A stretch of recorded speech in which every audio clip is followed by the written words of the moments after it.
दोस्तों, आज की इस गौतम बुद्धा मोटिवेशन स्टोरी के जरिए हम आपको बताएंगे कि बुद्ध के नजरिए से हमारी जिंदगी की कीमत क्या है। हम में से बहुत से लोग अपनी जिंदगी की वैल्यू नहीं समझते और अपने जीवन को ऐसी चीजों में बर्बाद कर देते हैं जिनसे हमारा नुकसान ही होता है।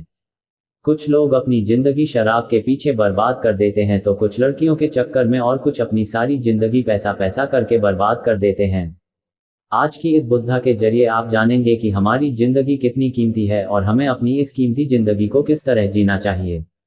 एक बार की बात है, गौतम बुद्ध अपने शिष्यों को जिंदगी से जुड़ी अच्छी बुरी चीजों का ज्ञान दे रहे थे। सभी शिष्य उनकी बातों को बहुत ध्यान से सुन रहे थे। उन सभी में एक शिष्य ऐसा था जिसे प्रश्न पूछने की बहुत आदत थी। वो उठकर गौतम बुद्ध के पास गया और उनसे बोला, आप हमें जिंदगी के बारे में जो कुछ सिखा रहे हैं उस सब का क्या फायदा, क्योंकि हम में से बहुत से बच्चों को ये भी नहीं पता कि हमारे जीवन का मूल्य क्या है और ये जीवन हमारे लिए कितना कीमती है। पहले आप हमें ये बताइए कि इस जीवन का मूल्य क्या है। अपने शिष्य की बात सुनकर गौतम बुद्ध अपने कक्ष में गए और एक चमकता हुआ पत्थर का टुकड़ा लेकर आए। वो टुकड़ा उन्होंने अपने शिष्य को दिया और बोले, मैं तुम्हें इस जीवन का मूल्य तब बताऊंगा जब तुम इस पत्थर का सही मूल्य पता लगा कर आओगे। साथ ही ये ध्यान रखना कि तुम्हें ये पत्थर का टुकड़ा किसी को बेचना नहीं है।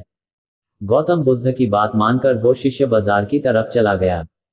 बाजार में सबसे पहले उसकी नजर एक फल बेचने वाले पर पड़ी और उसने वो पत्थर उस फल वाले को दिखाया और बोला, इस पत्थर के बदले आप मुझे कितने फल दे सकते हो। फल वाला बोला, ये पत्थर कुछ खास तो नहीं है, लेकिन फिर भी इसके बदले में तुम्हें 10 केले दे सकता हूँ। वो शिष्य उस पत्थर को लेकर आगे चला गया। फिर उसे एक सब्जी वाला मिला। शिष्य ने उस सब्जी वाले से उस पत्थर की कीमत पूछी। सब्जी वाले ने उस पत्थर को ध्यान से देखा और बोला, इस पत्थर की कीमत के बदले में तुम्हें ज्यादा से ज्यादा एक बोरी भरकर सब्जियां दे सकता हूँ।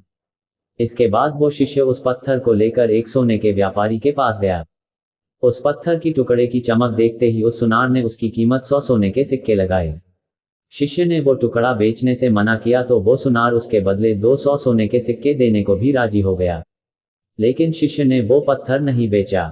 इसके बाद वो शिष्य एक हीरों के व्यापारी के पास गया और उनके सामने उसने वो पत्थर के टुकड़े को रख दिया।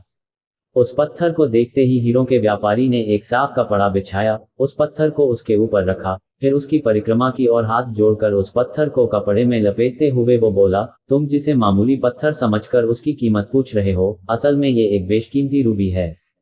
ऐसा रूबी हर किसी को नहीं मिलता। मैं अगर अपना सब कुछ बेच भी दूं तो भी इसकी कीमत नहीं चुका सकता। उस व्यापारी की बातें सुनकर वो शिष्य हैरान हो गया।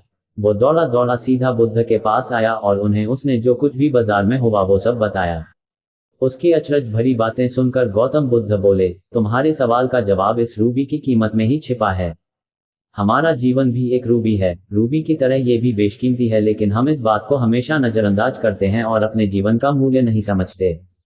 हम दूसरों को देखकर और उनके जैसा जीवन जीने की कोशिश में अपने जीवन की कीमत को कम कर देते हैं। हम ये सोचते हैं कि हमारी जिंदगी की कीमत वही है जो दूसरे हमें बताते हैं, लेकिन ये बात हमेशा ध्यान रखना कि सामने वाला अपनी हैसियत, बुद्धि और अपनी समझ के हिसाब से तुम्हारी कीमत लगाता है।